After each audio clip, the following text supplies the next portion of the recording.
Hey Evan, I want to walk you through the process of building a review issue online. It involves a lot of steps here, so I'm going to take them one at a time and try to split them up into separate videos.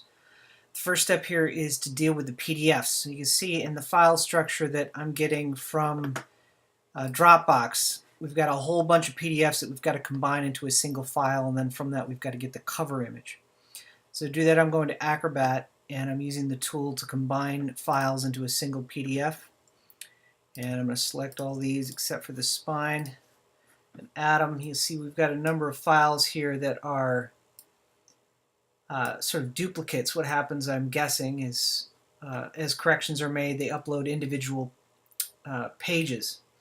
So this can be a pain in the neck to get this to sort, to tell you the truth. Alright, so I've got my spare page 2 before, my 1 through 18, and my spare page 57 before, just because it's closer to the beginning of that section, will be easier to deal with. And once they're all sorted, we're going to combine that into a single file. And we're going to look at our pages here and try to determine where our duplicates are. So we know this is our duplicate page 2, and this is the one we're replacing. So I'm going to put that here in front, and then we're going to delete this page. And then we've got to go back and find our page. Let's see, which was it? 57. So find our page 57. Which doesn't generally match. Here we go. So this is the correct one. So we're going to put this here. We're going to delete this page. Okay, so now we've got our complete document, and then we're going to go ahead and crop this down to its normal size, and you can see here our trim box has specific dimensions. I'm going to go back to my crop box, and we're going to put that dimension in for all of these. Set this to all. Okay. This will crop the entire document down to its actual dimensions. Now, this part is a bit of a pain. So this is actually a fairly large file. We can't save it as is, so we're going to create a PostScript file. So what I'm going to do here is I've got my, make sure I get to the right folder here, or in my websites. There we go. I'm going to go to my actual storage folder for the assets for the review. And we're going to go to Issues, and we're going to start a new folder here. And I'm going to put my 1710 PostScript file in this folder. Now this takes a fairly long time depending on the actual layout of the magazine. It can take quite a few minutes to actually burn through this. And this is going to create an encapsulated, not encapsulated, pardon me, it's going to create a PostScript file. And then when this is done, we're going to run this through Distiller to create our final PDF, which is web-sized. Now you could go from this and use Acrobat's reduce functionalities. There's a number of ways to get about it, but I find Distiller produces the best combination of resolution and file size. It really does the better job of reducing it to a manageable size for website use. This is going to take a while, so I'll pause this recording and come back when it's done. Okay, so Acrobat has finished creating our PostScript file. You'll see it's here stored in that folder that I created. Now, this folder is completely unimportant. Wherever you store this stuff, you can store it wherever you like. Later on, we're going to transfer all this to the website via SFTP. So this is just where I'm storing things. It doesn't have any importance at all on the process. Just store it where you can find it. Okay, so I've got this PostScript file. Now I'm going to start up Distiller.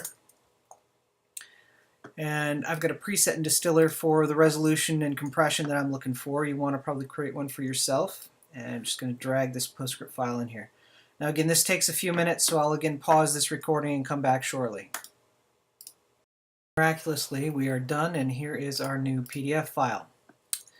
You'll see it's already compressed. Now, I'm going to get rid of this PostScript file because it's a little bit on the large side, and then we're going to take this PDF and we're going to open it in Photoshop.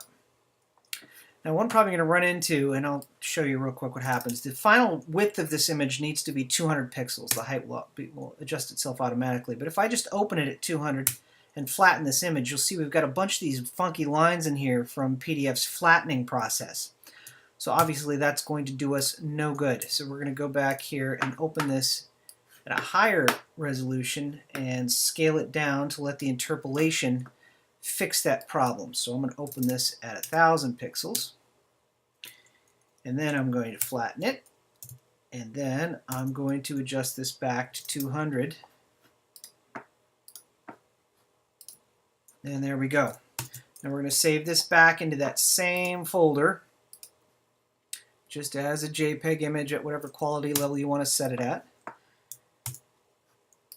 And now we've got the beginnings of our issue. We've got the PDF and we've got our JPEG cover, and we're going to name this cover. Simple as that. And that's important. It's got to be named cover, otherwise the system won't see it when you switch over to the new issue.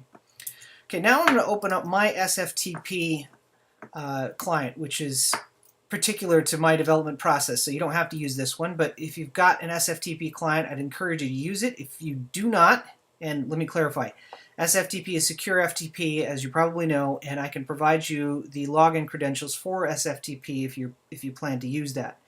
If not, you can do everything that I'm going to show you here directly via the content management system using the file tree and or the media manager within ModX.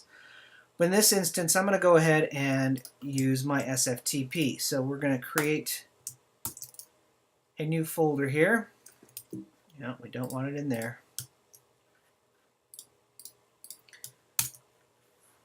Delete that, and here we go. We're going to call it 1710.